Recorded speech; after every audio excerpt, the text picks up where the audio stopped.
surface, on the surface I look fine. My brain feels heavy, my traumatized mind. And I'm so tired, I can't feel my eyes. Whoa, whoa.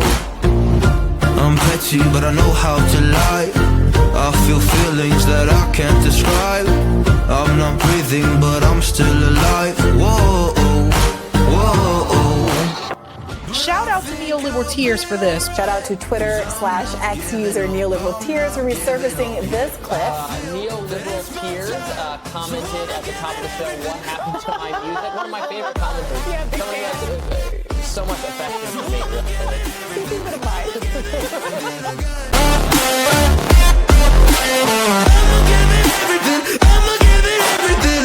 Prepare for a holiday season of Neoliberal Tears.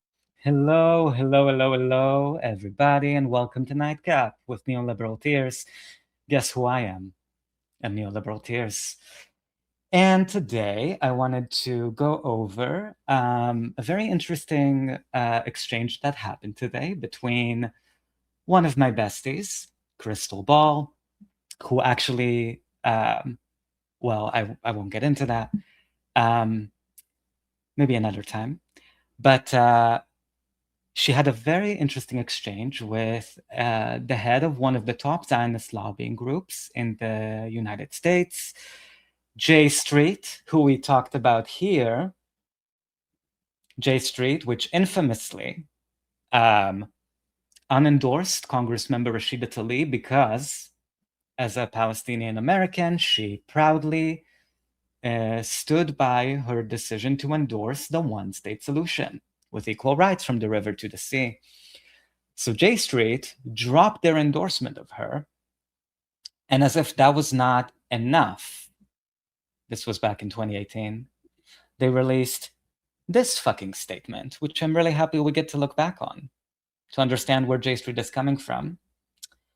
J Street will not endorse any candidates who do not endorse a two-state solution. After closely consulting with Rashida Tlaib's campaign to clarify her most current views on various aspects of the Israeli-Palestinian conflict, yeah, it's called Having Principles, you disgusting Zionist lobbying group, we have come to the unfortunate conclusion that a significant divergence in perspectives requires J Street PAC to withdraw her endorsement of her candidacy. So this is how you know that anyone J Street endorses, J Street PAC endorses, is a Zionist. J Street has a litmus test for candidates to get their endorsement. And that litmus test is Zionism. You have to pledge loyalty to Zionism or you get unendorsed. You have to support a two-state delusion or they turn on you. That's their litmus test. So anyone who you see sort of like paying lip service to Palestinian rights, like Ro Khanna, who doesn't stop lying no matter how much he tries. I don't think he really tries. Ro Khanna is endorsed by J Street PAC. Chris Van Holland, who the Warren coalition of the Democratic Party that sees itself as progressive and tries to triangulate Zionism into something more palatable. Chris Van Holland is endorsed by J Street PAC. John Ossoff is endorsed by J Street PAC. Anyone who is endorsed by J Street has to first commit to being a Zionist. So the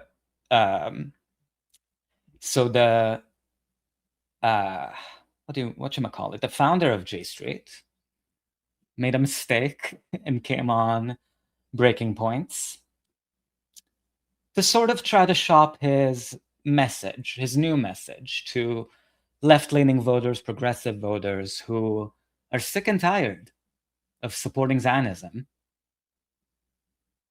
even if it has a smiley face sticker on it, which is what J Street is.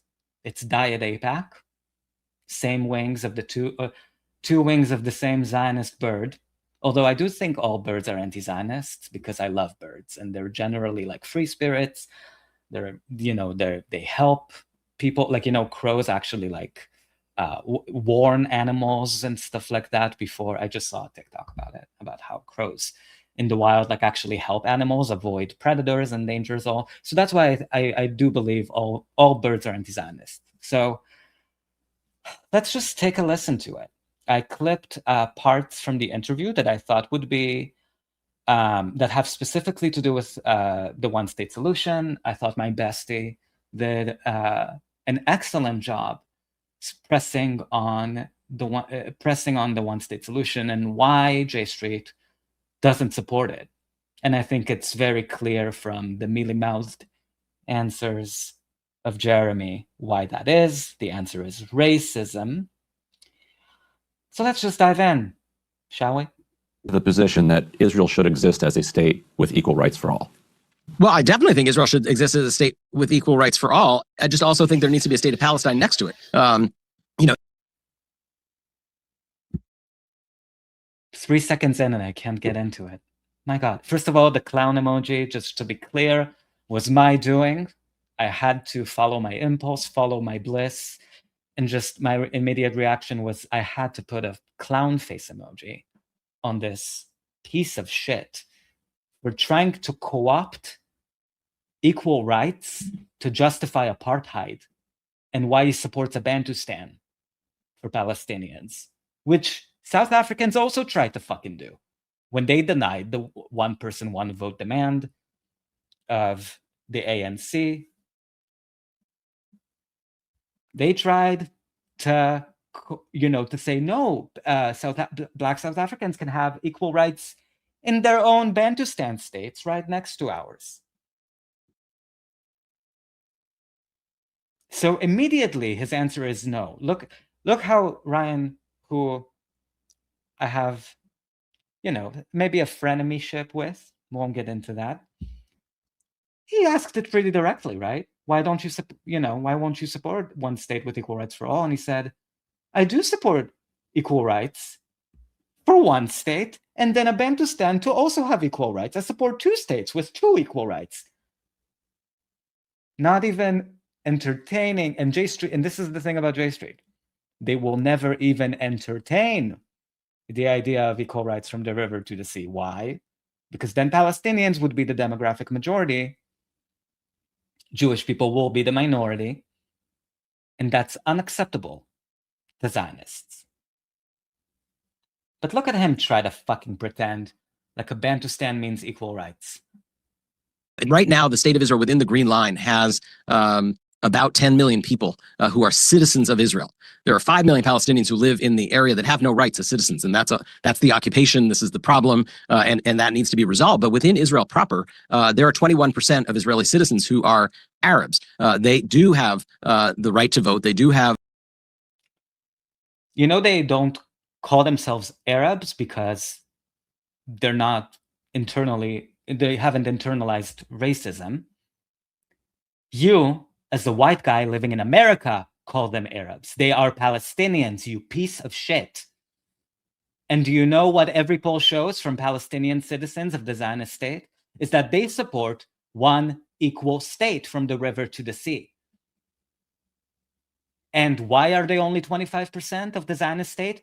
Is because the rest of the Palestinians were expelled in 1948 to create your fucking Jewish majority, you Zionist piece of shit. Oh, I'm not having this. Equal rights under the law in most cases. There is a lot wrong with Israeli democracy, much as there was a lot wrong with American democracy over our 250 years. That means that certain minority populations here have been fighting for their rights for the entirety of. Palestinian citizens of Israel are only a minority because they happen to be the Palestinians who survived the Nakba. They're only a minority because Israel demographically engineered a Jewish majority. The existence of our country, and that fight will continue in Israel. But the state of Israel should treat all of its citizens, including the Palestinian citizens of Israel, 100% equally under the law. I would argue that the state of Israel should never use the word Jewish as the adjective defining the word state. Jewish, for me, is a peoplehood. There are 25% of Jews who practice no religion. Their culture. I don't give a shit what your self-conception of Judaism, what Judaism means to you. I'm sorry, I just don't give a fuck. Couldn't give less of a fuck.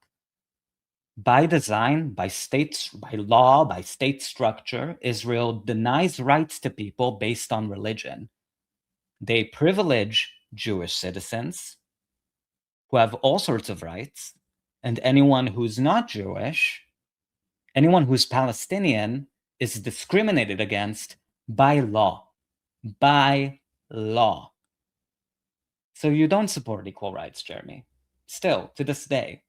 I mean, I guess there's no hope for you. I guess you're not reachable. Oh, shucks. Culturally and ethnically Jewish and have traditional families that they draw on with Jewish background, but they're not religiously Jewish. Sorry, just to react to this nonsense talking point. Of course, there are Jewish people, Israeli citizens of, who are Jewish, who, let's say, have never been to a synagogue, okay? Or they're atheist. They happen to be born Jewish. They still have elevated rights over Palestinians because according to their birth certificate, they were born Jewish, and that grants them special status. So what human rights activists, the Palestinian Liberation Movement, and people like me, what we advocate for is equality for all, regardless of religion. You know, like what you enjoy in the United States where you live, Jeremy, equal rights, regardless of religion. Why is that idea so offensive to you? Why do you want to deny Palestinians or continue to deny Palestinians their rights? Why is that? Why do you want to throw them into a Bantustan that you decided is good enough for them on 25% of historical Palestine? No. They have a right to return to their original homes, according to international law. It happened in Bosnia. 500,000 refugees returned to their original homes in a country of 3.5 million.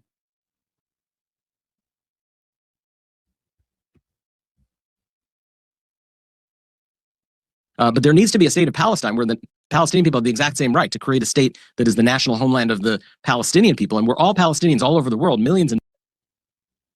Sorry, I'm going to stop pausing it, and I will calm myself down, I promise. The only way for Israel to have created itself was at the expense of Palestinians. Okay?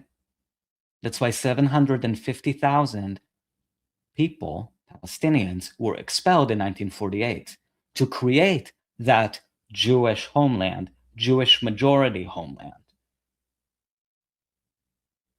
It was demographic engineering. It was violent, and it's happening right now in Gaza in the form of a genocide.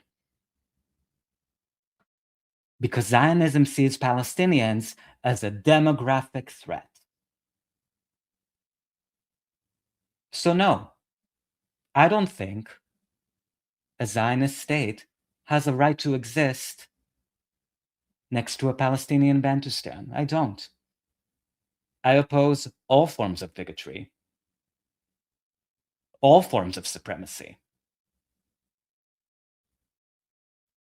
Millions can return home to the state of Palestine as of right, just as Jews all around.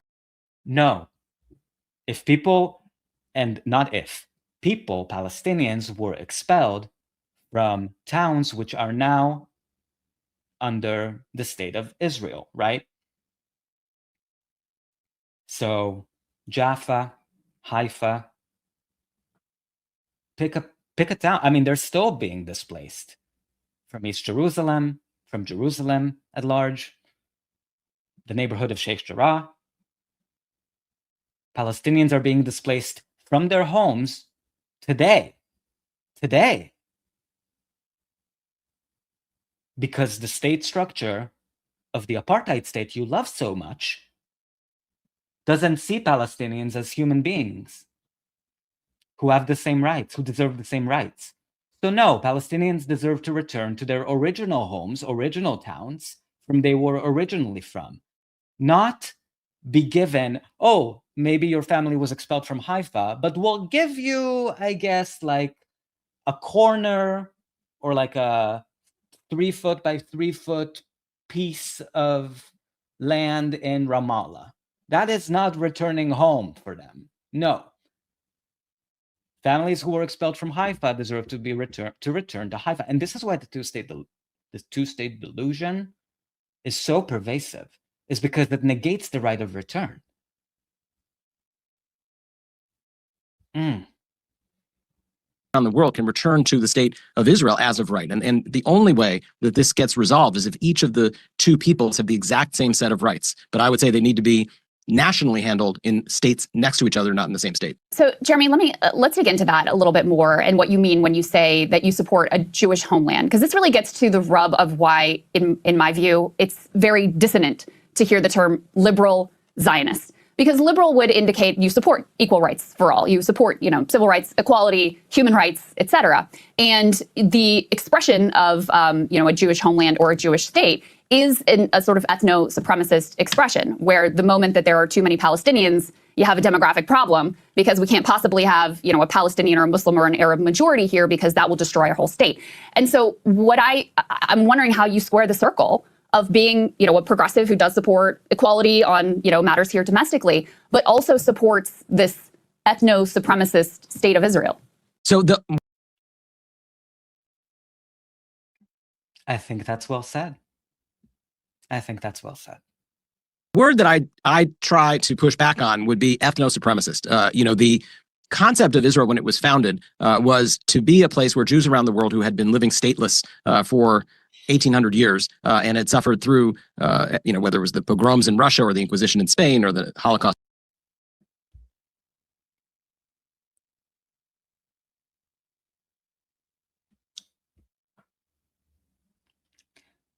The state of Israel was founded on the ruins of Palestinian tragedy. Zionism was violent from this start. It didn't just become violent last year or 2 years ago.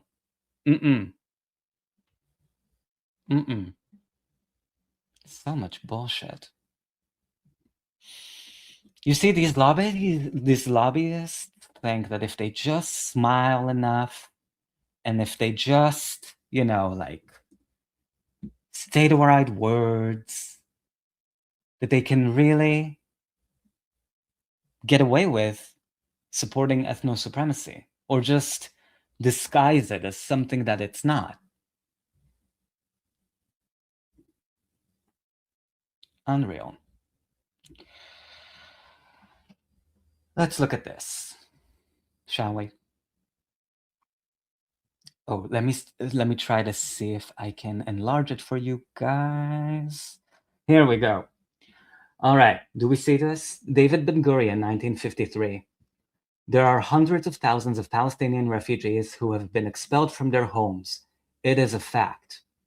Is that nice? Is that the kind version of Zionism you want to go back to, Jeremy? This one single quote from the main architect of the Nakba, which can be found in the Israel State Archive, should have been enough to debunk all Zionist propaganda about a supposed voluntary immigration of Palestinians in 1948. The full quote from the minutes of the Israeli government meeting on April 26, 1953.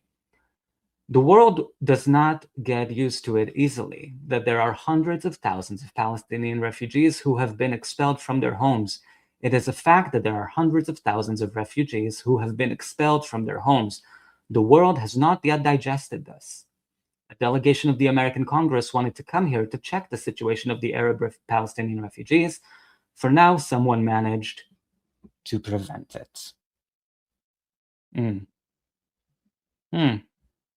This is what your beloved little apartheid state was founded on, Jeremy. So no. Oh, sorry, where did I go? Let me. Here I am.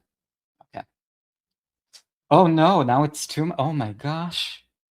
Here we go. In Germany, I mean, just a litany of a history. The idea that there should be one place on the planet where the Jewish people. So that's what Zionism was founded on: violent ethnic cleansing, demographic engineering of a Jewish majority state.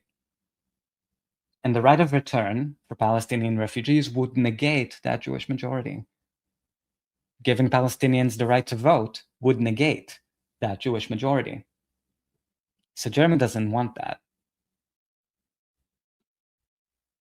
Can claim citizenship because of who they are. That is what the state of Israel was founded on. The people who founded the state of Israel, of course, were by and large socialist, right? I mean, it was a very left of center place, and the ideals. I don't need to debunk this, but I mean, clearly it's bullshit. First of all, you're not a democratic state or a socialist state if you deny millions of people the right to vote. Hello? Of socialism and the ideals of creating a Jewish home coexisted in the state, and it was, really the dominant ideology. It is not per se that right-wing ethno-nationalists like Bibi Netanyahu, Itamar Ben-Gvir, Bezalel Smotrich, the ambassador here in the U.S., Yahiel Leiter, it is not a given that is the kind of people that will govern the state of Israel. And so I believe. But doesn't that become a sort of inevitability once the core of your project is we must maintain a Jewish majority? I mean, Israel de facto has control from the river to the sea, as you would say, over the West Bank. I mean, if you're Palestinian living in the West Bank, your day-to-day life is structured by what the Israeli government is going to allow you to do and what it's not. Israel has taken over 60% of the Gaza Strip, and Netanyahu is threatening to take over the rest of it. And once again, if you live in the Gaza Strip, even in that part that hasn't been taken over, your day-to-day life is structured by what the Israeli government says you can do and where you can go and how you can live. So there is de facto control from the river to the sea, but the suppression and the apartheid and the demographic engineering that occurs through mass murder and ethnic cleansing is necessitated by the idea that we must have a Jewish majority. And so doesn't it end up being inevitable that you have this sort of, genocidal, right-wing, ethnic supremacist government if that's the core ideal at the center of the state? I don't agree. We probably just won't see eye to eye on that. I agree. You know who else agrees? The millions of Palestinians now who live as refugees and have the right to return. The probably more than 100,000 people who have been murdered in Gaza under a genocide that you, Jeremy, and J Street supported. Until it became too toxic to support it publicly. So you pretend to not support it.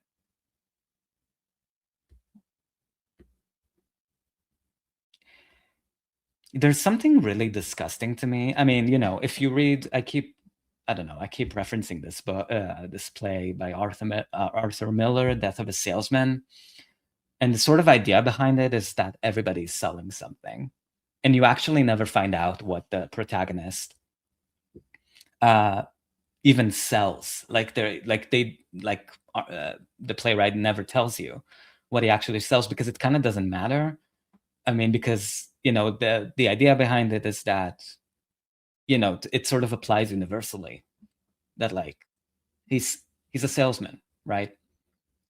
So what Jeremy is selling here is the idea that you can be progressive and just find the right mental loopholes to justify it for yourself. And that's what he's doing here.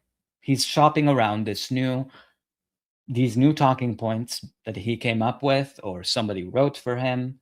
And I think he sincerely believes what he's saying. That's the scary part. But it's very clear, even if you just ignore the nice facade of this, of this seemingly polite man, is that the one idea he will always reject is equality from the river to the sea. He'll do it politely, but he'll reject it. And there's something so gross about that, about lying, the mental gymnastics it sort of explains to you how so many people have been fooled for 80 years. It's because liberal Zionists just, make their case, and they have a smile on their face. So they tell you, no, it's not apartheid. No, it's not apartheid. And actually, it's all Palestinians' fault. And actually, why don't you support one Jewish homeland? Because that Jewish majority homeland, specifically majority, was established from the beginning by expelling hundreds of thousands of people. And just to be so super clear, all of them and their descendants have the right to return home, not a Bantustan. Home, Jeremy. Problem for Israel is that if it insists on keeping all the land, which the right wing is insisting, right, to be from the river to the sea and to annex and take over all of It's not just the right wing. The Israeli Democrat Party is against the two-state solution. So what the fuck are you talking about? He's trying to scapegoat Netanyahu, Ben Gvir, Smotrich. Those are the extremist faces that he is hiding behind and saying, oh, I'm not like those people. No, you are. You're exactly like those people. It's just that you're a hypocrite. You, Jeremy, and all liberal Zionists, as I like to say, the only difference between right-wing Zionists and liberal Zionists like you is hypocrisy. They wear their genocidal intentions on their face. You just deny Palestinians equality with a smile. You're the same. You're exactly the same. the land. Then you have 15 million people that live in that land, and a little bit less than half of them are Jewish. So you actually cause a bigger problem for those who want to have a national homeland of the Jewish people if you keep all the land. The only way, actually, for there to be a state that is Jewish in nature and democratic and provides rights to all of its citizens, and to have Palestinian people have their rights, is for there to be a division of the land, for there to be some of that land. And, you know, the numbers are 78-22 as the split between Israel and Palestine that's been, on the table since 1967. That's the only way for Israel to be both Jewish and democratic, because if the state of Palestine provides the self-determination and the national rights and the individual rights and the future and the hope for the 5 million Palestinians who live in Gaza and the West Bank, and 2 million Palestinians who are citizens of Israel out of a population of 10 million are given full and equal rights like any minority in a democracy, this actually is a resolvable problem. It is not by definition that having a national homeland of the Jewish people, there are so many countries around the world that have a national identity, a people who feel strongly as a people that gives their country a national identity. It doesn't make them all ethno-national. Those countries didn't demographically engineer their population by expelling hundreds of thousands of people, and to this day denying people the right to return based on their ethno-religion or ethnicity, religion, whatever. So shut the fuck up with your talking points. Look at this. Look at this. So this is an ad that was published. Sorry, I'll make it larger so you can fully see it, get a sense of it. Oh, sorry, I just made myself bigger. My bad. Here we go. Okay, and you can zoom in on YouTube if you want to read it. So this was an ad that a liberal quote unquote Zionist group published in the New York Times 10 years ago in 2016, and they made the same case that Jeremy is making here, which is that there has to be separation. There has to be separation. Why? Because the Jewish population is decreasing and the Palestinian population is increasing. So here's what the ad in the New York Times said. Separation between Israelis and Palestinians is essential. Essential. Here's why. Population breakdown from the Mediterranean Sea to the Jordan River. 2015, 52% Jewish. 2020, 49% Jewish. 2030, if we make it, and there isn't like some environmental catastrophe, God forbid, 44% Jewish. No separation today means a Palestinian majority by 2020. Oh no! Oh no!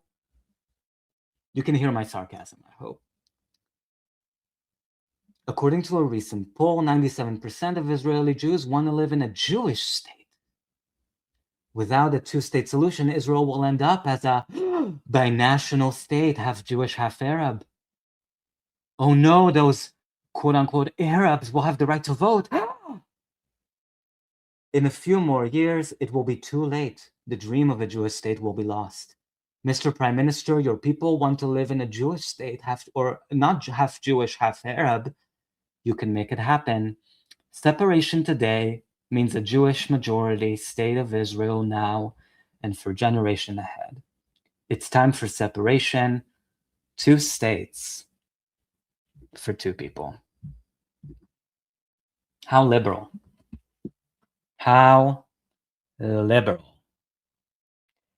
And someone, a writer on Mondoweiss at the time, reacted to that quote and said how much it reminds them of George Wallace saying separation now, separation today, separation forever. This is racism. This is the case for segregation. Because, oh no, our Jewish population is dwindling and we have to prevent Palestinians from having children? That's why what Crystal was saying is that genocide, and this has always been the case with settler colonies, is the logical endpoint of an ideology like Zionism. It's demographic, violent, genocidal, demographic engineering. And as long as you have a state that says you can't have too many of the wrong kind of babies, they have to be of that religion or that ethnicity or whatever, as long as you try to engineer it by expelling people, by killing people, you will never,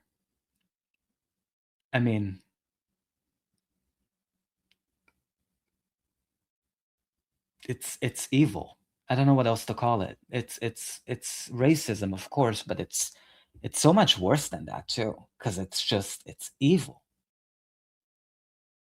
Anyway, let's go back to the nationalist states. Sure, And but like, what in your view would happen? Let's say we get the two-state solution, right? And there's a division of the land as laid out by the UN. What happens if the Palestinian citizens of Israel start having too many kids? And now they're threatening to become a demographic majority within Israel. What happens well, I then? mean, the biggest problem, ironically, what happens if Palestinians have too many babies?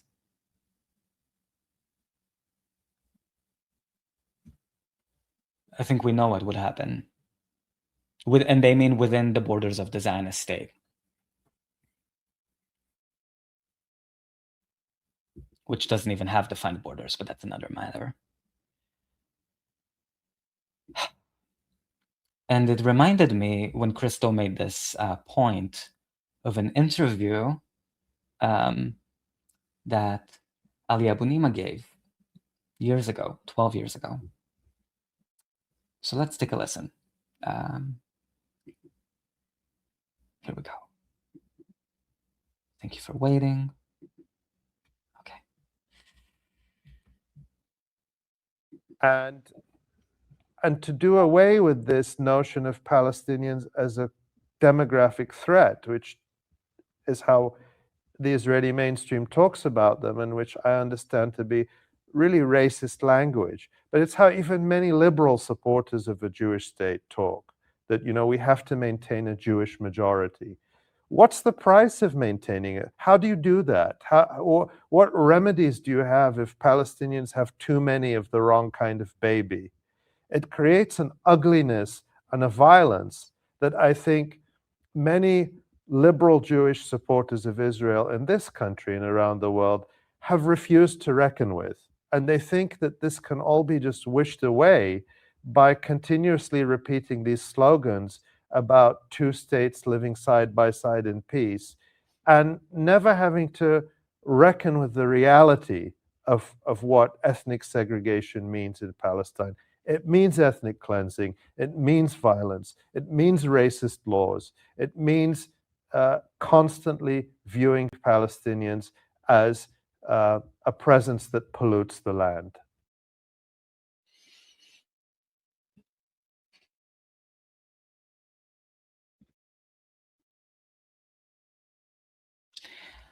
Jeremy, if you're interested in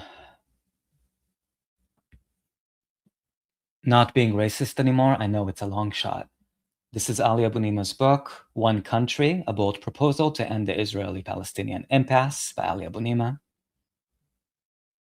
I think you should buy it. I think you should read it. I think you should get it for your friends. I think you should really read it and internalize the message, although you won't. Whites in South Africa were absolutely resistant to the notion of a one-person, one-vote system. If you look at the surveys of white South Africans in the 1980s and into the early 1990s, remember this month, April 1994, April 2014, it's 20 years since the first democratic election in South Africa.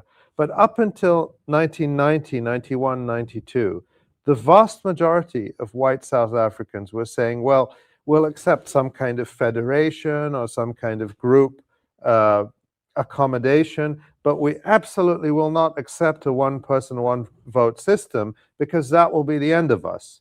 And it was consistent. The same in Northern Ireland.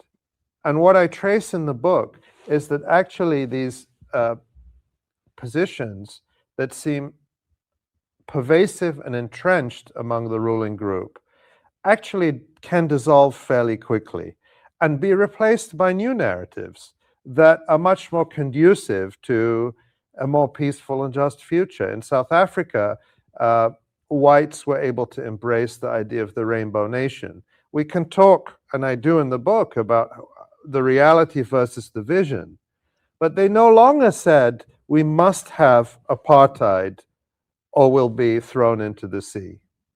That changed. And in Northern Ireland, I trace a similar change in the thinking of Ian Paisley, who was the most sectarian, most anti-nationalist, anti-Catholic leader, demagogue, who opposed every accommodation and then switched 180 degrees and started talking about a shared past and a shared future. So those changes can come very rapidly.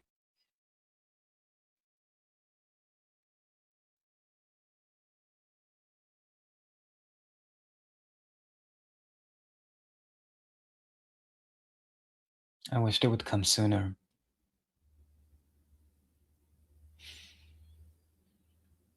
So this is from 12 years ago. My God. So J Street thinks that they can just use the same fucking talking points over and over again. They're not even trying. Ali Abunimah debunked the bullshit of liberal Zionists that they came up with, the messaging they came up with, 2 states for 2 people. Then. And it's like, there's so much impunity to Zionism that they think they don't even need to come up with a new marketing pitch. It's the same talking points.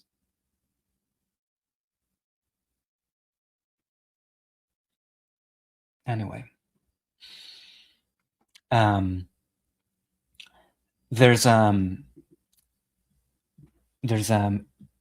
interesting quote from Ali Abunimah's book, and he shared an excerpt with Mondo Weiss, the same book I referenced, One Country, and it takes us back to Golda Meir, right? And this idea of Palestinians being a demographic threat, right?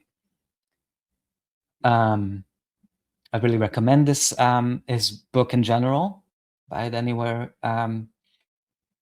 that's I think Haymarket Books is the publisher, and you can order it from their website.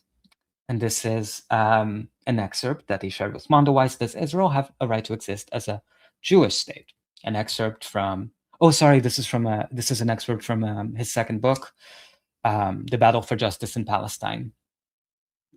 So he brings up Golda Meir, and Golda Meir, who used to be the Zionist prime minister back in the 70s. She was the first female prime minister. She wasn't, so she broke the glass ceiling. But she was very racist, to be expected. And also, I believe she was born in Arkansas, which is so fucking weird. Anyway.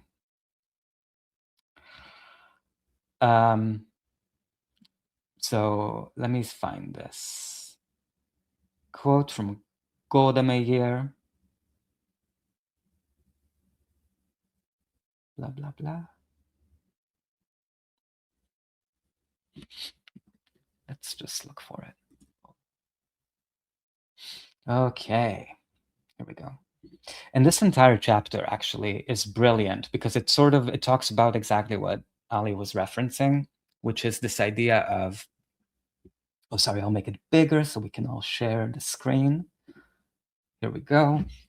This idea that when you treat people as a demographic threat, or when you say you want to have a majority country of people with only one religion, how do you enforce that, right? Like, how do you create that? And the answer is by violence and by terrorizing the people and the populations that don't subscribe to that religion or ethnicity. So here it is. Simply put, Palestinian parents. Oh, sorry. Here, let's scroll a little bit up. Okay, there we go. First, how can Israel's right to maintain a Jewish majority be violated, and by whom? And by what means can Israel enforce it? There are three groups of Palestinians, broadly speaking, who represent a threat to Israel's right to exist as a Jewish state: Palestinian refugees in exile, Palestinian citizens of Israel, and Palestinians in the occupied West Bank and Gaza Strip.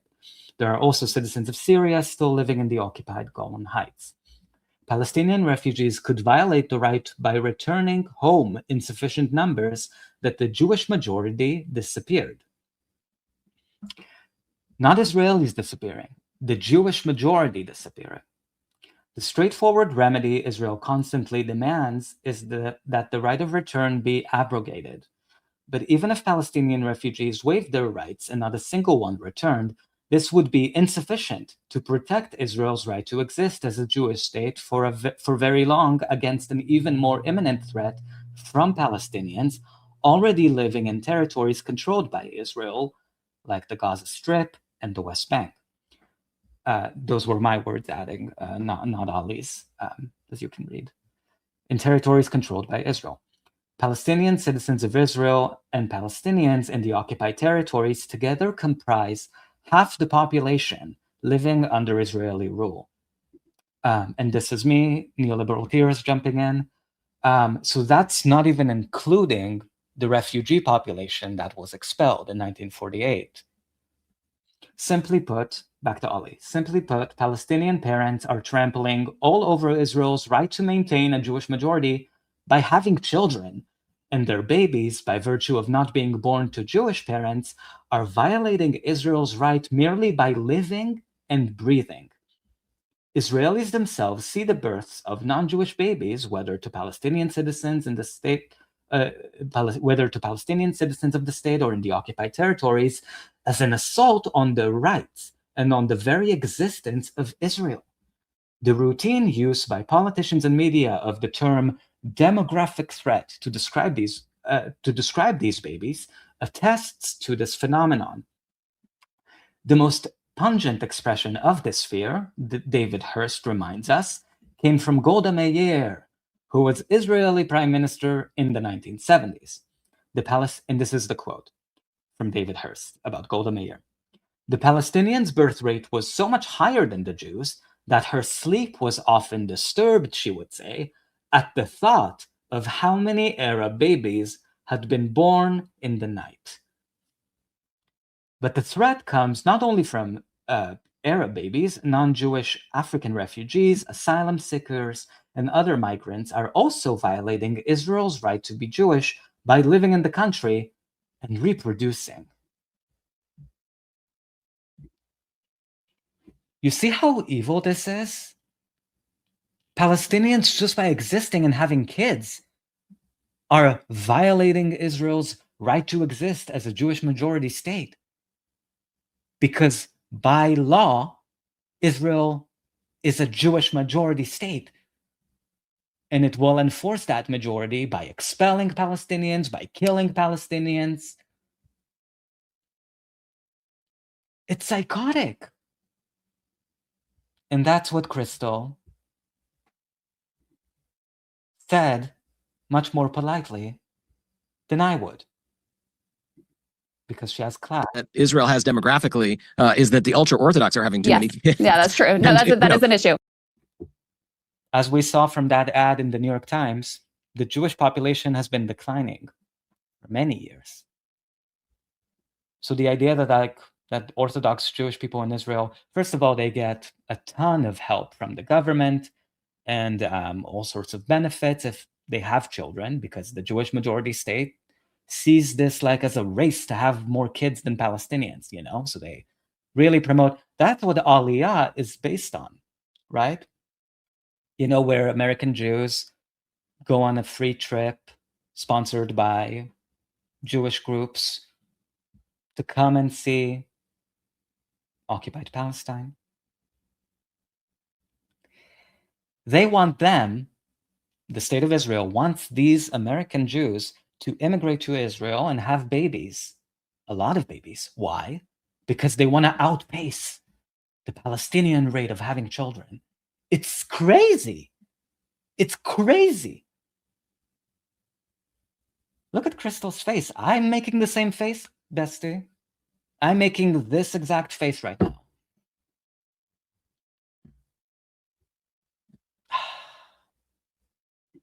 But I mean, Right, you see what I'm getting at here, because I suspect, we have a big Christian nationalist movement in this country, led by Pete Hegseth and others who are in government right now. And I suspect you don't support that. So how do you support, a Jewish nationalist ideology when you would oppose that here, domestically, because you understand the way that would infringe on the rights of others who didn't meet the definition here in the U.S.? Well, if that is the way that it's going to be implemented, I'd oppose it. But what I'm arguing, and we may not agree, but I believe, that the Declaration of Independence of the State of Israel and the values on which it was founded and the basic laws that were established,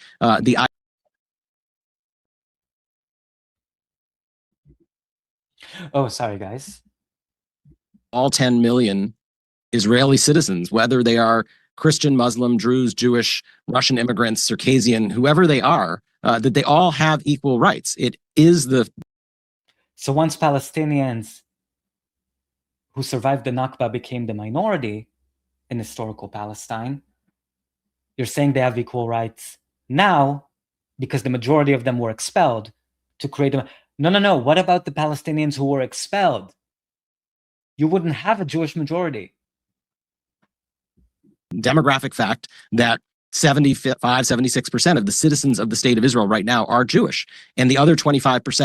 And that's only because hundreds of thousands of Palestinians were expelled. It's only a demographic fact because of genocidal, violent demographic engineering. It didn't just happen naturally. 21% are Arab, 4% are various other ethnic groups. This is the way other countries work too. I mean, you can run through a list of the 193 countries that are member states of the UN, and many of them have a population that has an ethnic identity that is 75, 80%, and at the same time have 20, 25, 30% of other peoples who live within their land. And some states do better than others at providing those people with rights. And I would fight and be at the front line to ensure that the Arab citizens of Israel, the Palestinian citizens of Israel,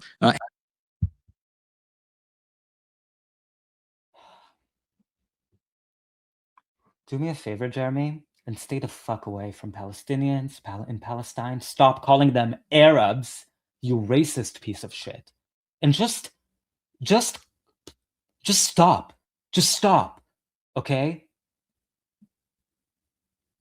AIPAC already exists. Why?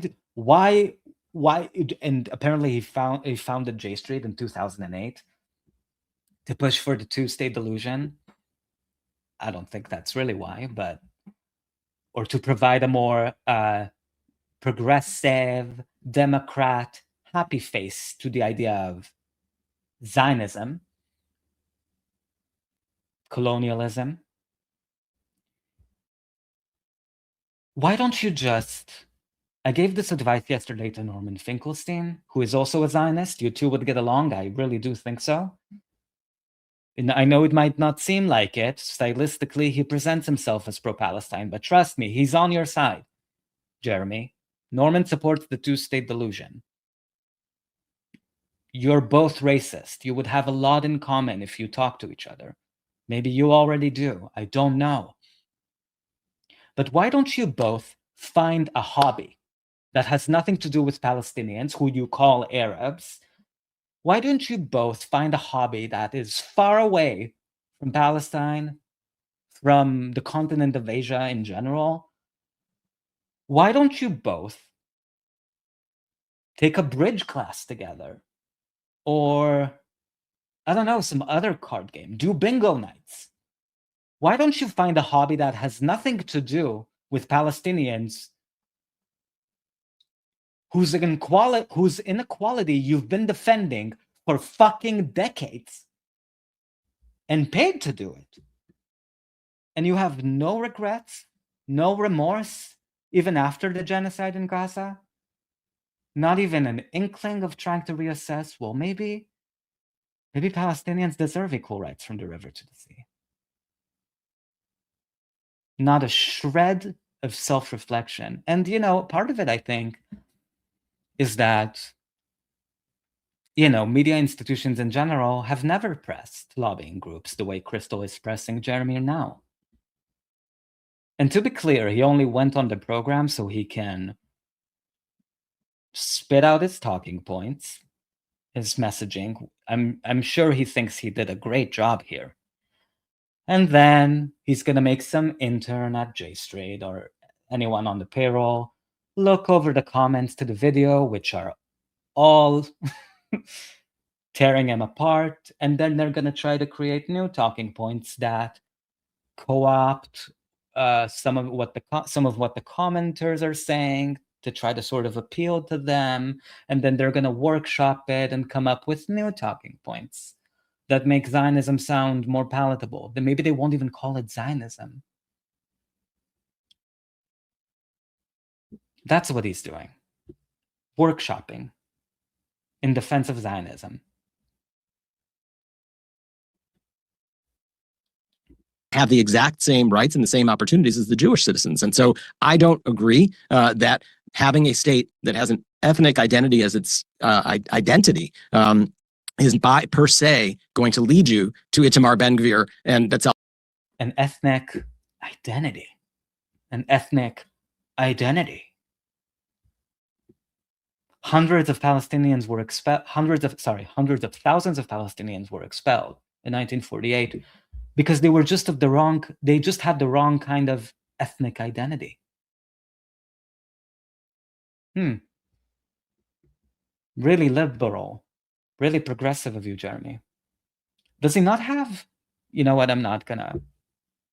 Smotrich. In fact, 90% of Israeli Jews vehemently oppose Bezalel Smotrich and Itamar Ben-Gvir. And as I said, 75% oppose Netanyahu. And when they tried to take apart Israel's democracy and the rule of law and the independence of the judiciary, millions and millions of Israelis took to the streets in order to ensure that the functioning liberal democracy that they were brought up in would be maintained. So, I'm willing to fight for that. I'm willing to continue to be out there making the case that is a possibility. And I hope that the state of Palestine that's created next to Israel will also set up a structure that provides opportunity for all of its people to fuck you, have equal rights and protects those rights and has the rule of law, independent judiciary, etc.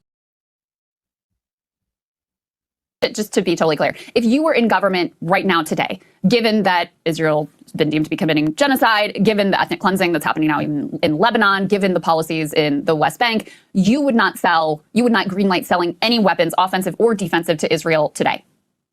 The distinction that I would draw is I would draw a distinction for defensive systems. And that's based on the argument that obviously you know well, that's, surging all around us. I believe that fewer people will die if Israel has the missile defense systems to prevent Hezbollah or Hamas or other Houthi rockets, Iranian rockets, from hitting Israeli civilians. I think that everybody will face an even deeper. I just want to make a point. This sort of goes back to the idea that both parties are irredeemable, these Democrats and Republicans, and here's what I mean. When the Ukraine war started, there were a lot of Americans who were against sending Ukraine weapons in general, for all kinds of reasons. Some of which have to do with the fact that they have Nazi members as part of their official military. And this was under Biden.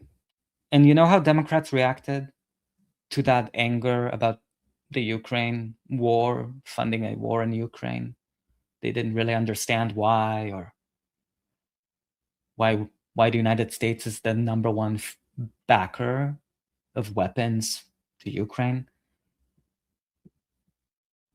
And the Democrats reacted by, sorry, I'm losing my trails of thoughts here. It's so liberal Zionists are so triggering for me.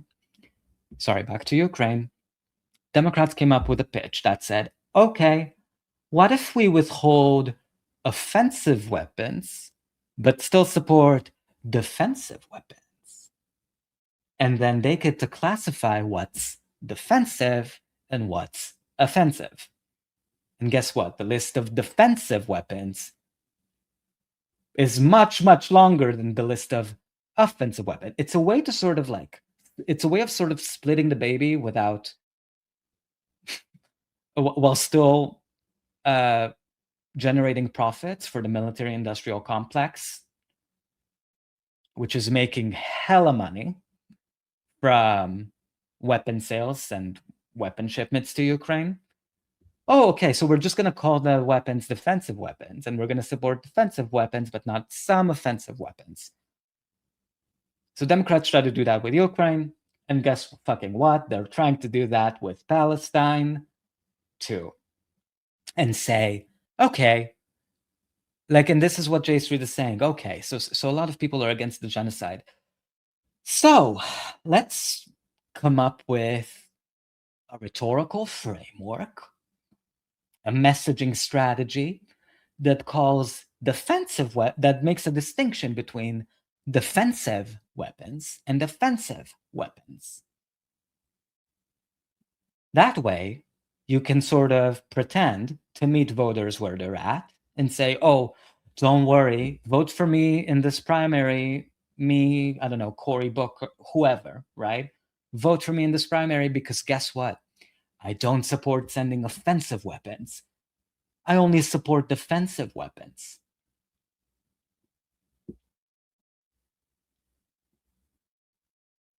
That keeps the gravy train flowing for who? Weapons manufacturers. Guess what it doesn't do? Stop the violence. You're still sending weapons. It's so annoying, but it speaks to the problem of triangulating everything, or thinking you can triangulate everything while literally giving voters a shit sandwich. But you're saying, no, but I gave you the words. I said I don't support offensive weapons. What more do you want from me? You can't triangulate your way out of Zionism. You can't. You know why? Because I'm here. No, I'm kidding. Because millions of people like me are not going to let you get away with it. I'm just a person. Nobody listens to me. Nobody even watches these streams. But trust me, whoever you are watching this in the future, because no one is watching this, and probably no one ever will watch this, you won't be able to triangulate your way out of Zionism, Jeremy. You can't triangulate your way out of equal rights. There isn't a messaging strategy in the world that's going to save Zionism. Good luck trying. Cycle of violence if those kinds of rockets get through. So I personally, and I would urge for government policy to be to continue to sell missile defense systems, Iron Dome being one of several systems. But offensive weapons, as long as Israel is violating the ceasefire, as long as it is violating our laws, as long as it's violating international laws, or now, and until such time as it's not violating all of those things, the United States should withhold, and that's why we supported the joint resolutions of disapproval, should withhold offensive weapons from Israel while it is violating American law and international law. So I would view it quite the contrary in terms of, you said that the defensive weapons, if we didn't sell those, that would deepen the cycle of violence. First of all, it's hard to imagine a deeper cycle of violence than what we're in right now. I think that's well said. We're seeing a very rapid shift. Part of that shift is people way to the left of J Street. That's a natural development as a result of what Israel has done. And again, the things that Crystal's describing, it leads you, Crystal, and it leads other people to take the positions you're taking, which are way to the left of J Street. And I don't disparage that at all. First of all, you do disparage that. But isn't that interesting that he's saying the reason why the pro-Palestine community, voters with a conscience, people all over the world support equal rights from the river to the sea is because of this genocide. And that's what's leading people to support the one-state solution. He's saying the genocide, like the people supporting the one-state solution, or as he refers to it, way to the left of J Street. People love positioning themselves as centrist because it makes them feel like they have the superior expertise, the knowledge, to meet somewhere in the middle. Zionism is not the middle. That's not the middle. And it's also like a subversive way of trying to present equal rights from the river to the sea as a crazy, radical, left-wing idea.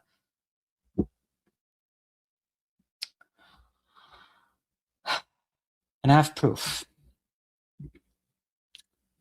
This article, by the way, this is a Zionist magazine, so just beware. We're going to hate some of the framings here, but the point stands, and I'm going to tell you when this article is from.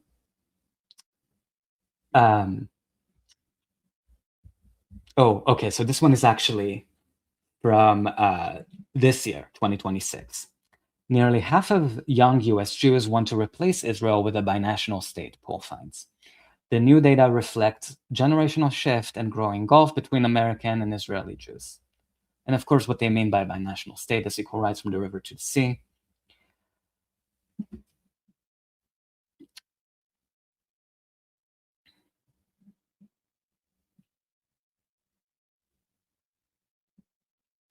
Almost half of American Jews under 35 say the Israeli-Palestinian conflict should be solved by creating a single country in Israel, the West Bank, and Gaza, with a government elected by both Israelis and Palestinians, according to a poll conducted by the Jewish Voter Resource Center. Oh, wow.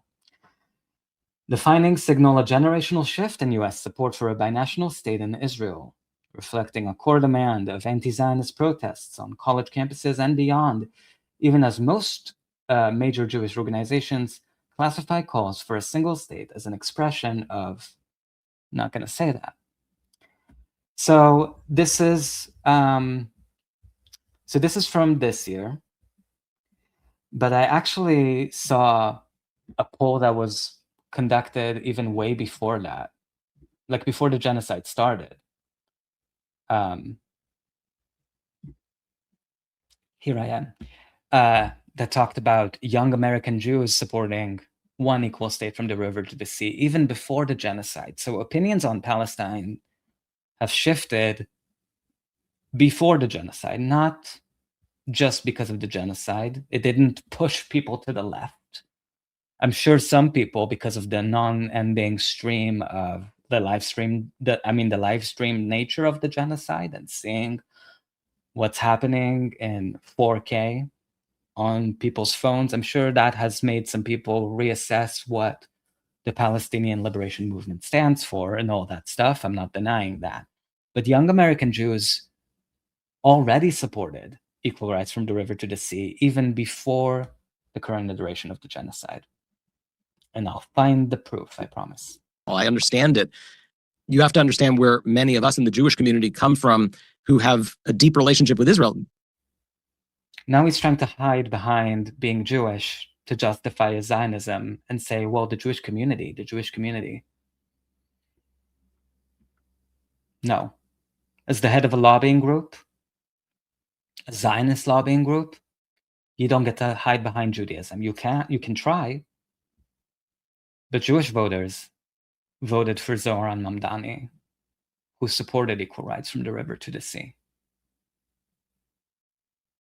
You, J Street, unendorsed candidates, if they dare support equality from the river to the sea.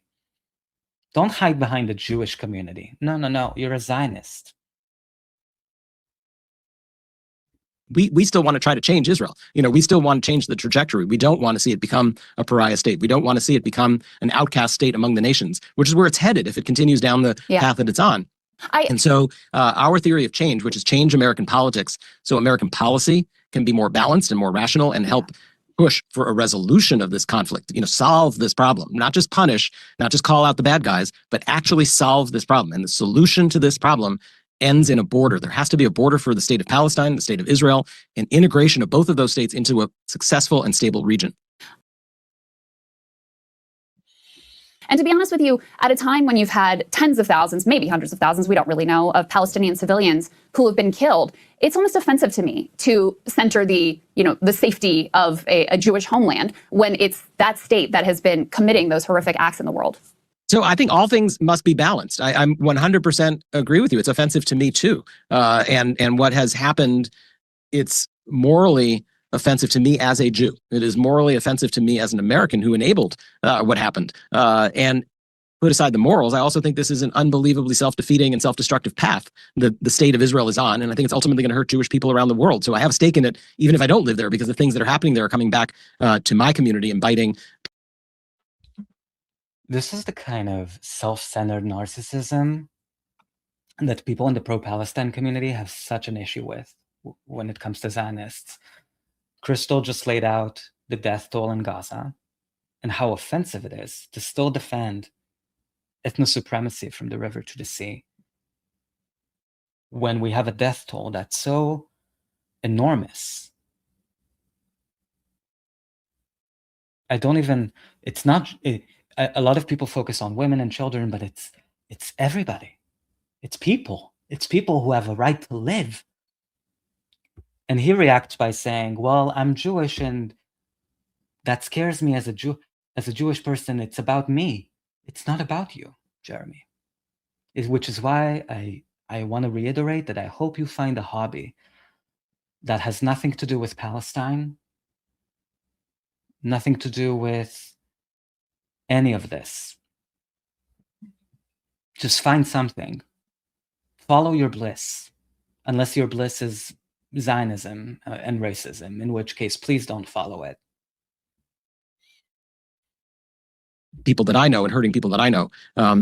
So I think it is absolutely important. I deeply, deeply respect the pro-Palestinian movement. I think that the Palestinian Americans, Arab Americans, Muslim Americans who are working for Palestine, it's a very important part of the discourse. And similarly, a pro-Israel Jewish organization is an important part of the discourse because we represent, several million American citizens, and we have a say in how these policies are conducted, and the way we act in American politics is going to have an impact on whether or not we can defeat MAGA and whether or not we can save our own democracy.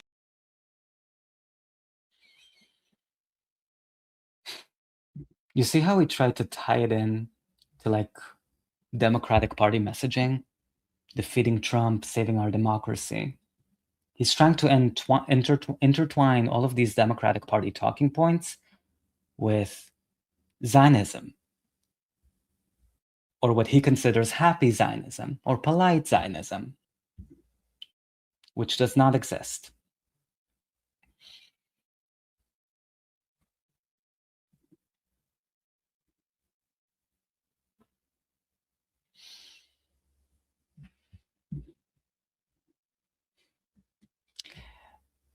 When we think about also what he was referring to as, what Crystal was referring to as a demographic threat and all of these things, I also wanted to show that it's actually a feature of settler colonies, like being obsessed with demographics and what is the demographic composition, because people having the right to vote gives them political power, and they want to deny them that power, colonies. So this is from Joseph Massad, brilliant professor, in an article for Middle East Eye from July 30 to 2025. Israel's genocide is the terminal stage of a settler colony in crisis. Israel, New Caledonia, and Northern Ireland are the last settler colonies facing demographic threat. As others stall sovereignty, Israel follows a bloody colonial strategy, hastening its end. Earlier this month, the French government announced a new agreement on the future of New Caledonia, its embattled Pacific settler colony. The deal redefines the territory as a new state within the French Republic and expands voting rights to settlers who have lived there for just 10 years. It is a renewed attempt to neutralize the demographic threat posed by the indigenous Kanak population. The move, widely seen as undermining the Kanak struggle for independence, follows a long-standing settler strategy to preserve colonial dominance. You know, so neoliberal tears here, just butting in. Because if the indigenous Kanak population had the right to vote, or if the indigenous Palestinian population had the right to vote, they could vote to nationalize private industries, privately owned lands. They could give them to returning refugees. They could nationalize private industries, private resources. Who is that a threat to?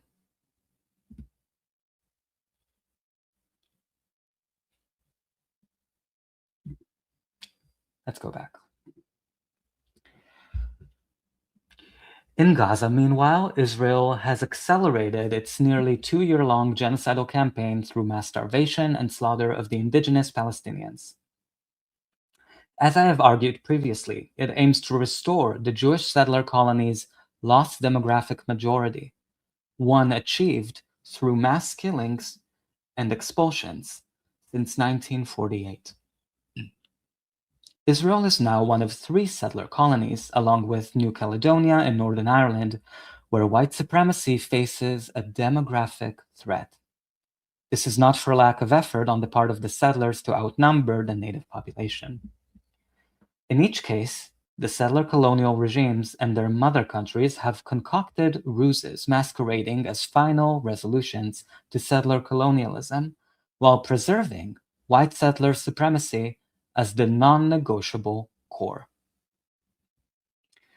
This applies as much to the 1993 Oslo Accord between Israel and the Palestine Liberation Organization, in which Israel refused to recognize the Palestinians' right to self-determination or a state, leading to the current Israeli genocide in Gaza, as it does to the 1998 Good Friday Agreement in Northern Ireland, let alone this month's French arrangement in New Caledonia.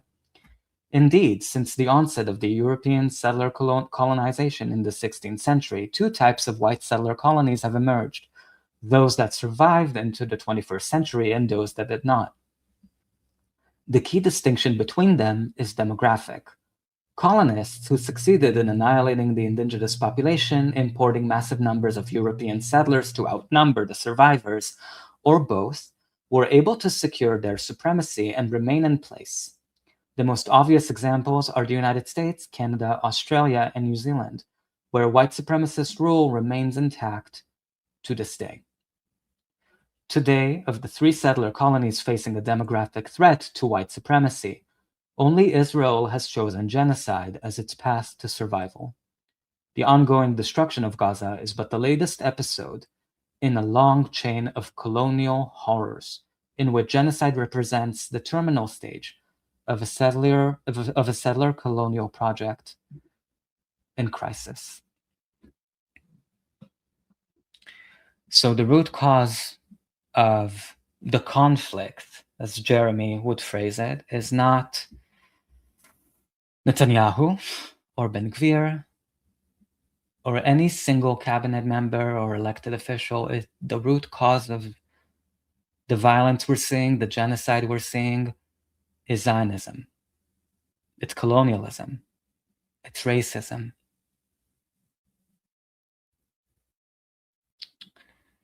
And I hope one day Jeremy will join the struggle of the Palestinian liberation movement. I hope he buys Ali Abu Nima's books, reads them front to back, then rereads them, takes some notes, go to a park, reassess everything he's ever thought, everything he's ever learned, and becomes an anti-Zionist. Because as we have established, Zionism is not an ethnicity, it's not a religion. Zionism is a choice. You can be anti-Zionist today, Jeremy, if you choose. I'm so naive. I'm so naive. Sorry, let's finish. I didn't realize I didn't let Jeremy finish. Into the position that Israel should exist as a state with equal rights for all. Well, I definitely think Israel should exist as. Oh no, that was the end. Okay, never mind. All right, so that was everything I had to share today. Thank you guys for joining me on this journey, listening to my bestie, holding a Zionist lobbying group to account. I hope you enjoyed this.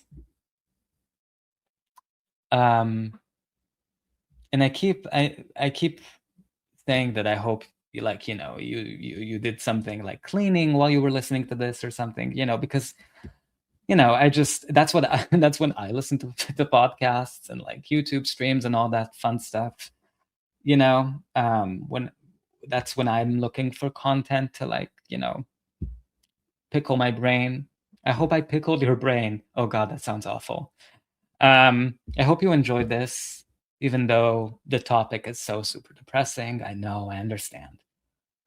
Anyway, I hope it was worth your time.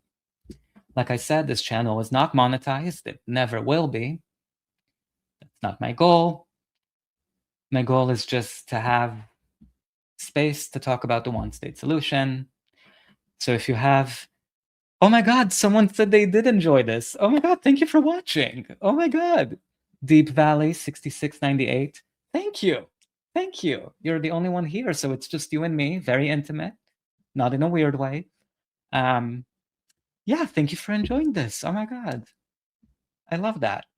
You made me smile. That's so cool. I'm gonna go to bed with a smile today. Even though the world is in a horrible place, is a horrible state. Now I depressed myself back. Anywho, thank you. Thank you, Deep Valley 6698. I hope you join me tomorrow, where I'll be doing another stream talking about a free Palestine, the one-state solution. And if you have any clips, Deep Valley 6698, that you think I should react to, or anything fun that came up on your timelines, just let me know. I'd love to, we can react to it together. What time? So I try to always start at 9:30 at night, if that works for you. If you have any suggestions for another time I should do it, I'm also open to that as well. But I'm so glad you enjoyed it. That's why I'm doing it. And I'll see you here tomorrow. I hope you join me. And as always, free Palestine from the river to the sea.